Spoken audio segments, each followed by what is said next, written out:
Hi! Inaanyayahan ko ang lahat para sa aking ritual ngayong June 2, 2024.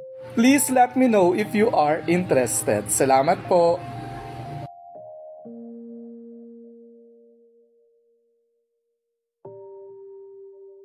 Ngayong darating na linggo, ang Sage Enchantments ay magsasagawa muli ng ritual. Ritual para sa ikabubuti ng ating buhay. Wala ang mga negativity at mga balakid matugumpay sa ating mga plano. Tumingkadang pag-iibigan at pagsasama-sama ng mga nagmamahalan. At marami pang iba.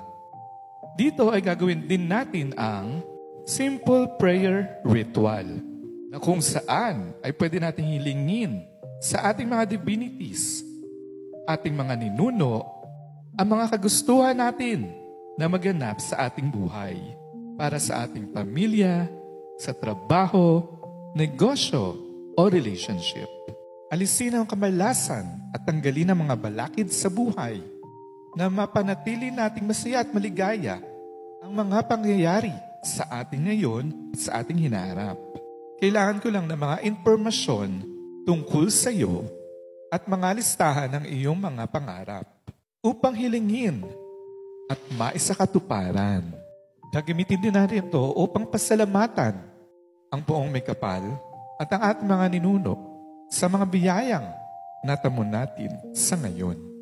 Ang ikalawang ritual ay ang Ancestral Reconnection Ritual na kung saan ay tatawagan natin ang inyong mga ancestors upang hingan ng tulong at gabay sa tinatahak natin ngayon at maging matugumpay sa ating hinaharap. Tapusin na ang ating mga kahirapan, maipagkaloob ang mga biyaya.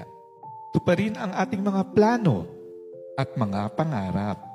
Dahil ang mga ancestors natin ay sadyang matulungin, napakadali nilang lapitan. Kaya ilista mo na ang iyong mga kagustuhan.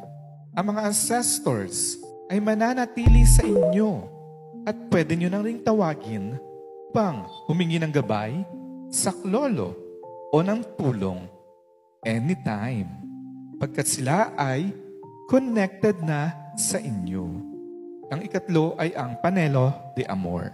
Una kong ginawa ang Panelo de Amor noong 2006. Sa tulong sa akin at mga turo ng mga master ko sa babaylanismo, nakagawa ako ng version ko ng love ritual. If you are interested, please let me know sapagkat limited slots lang ang meron ako ngayon. Maraming salamat po.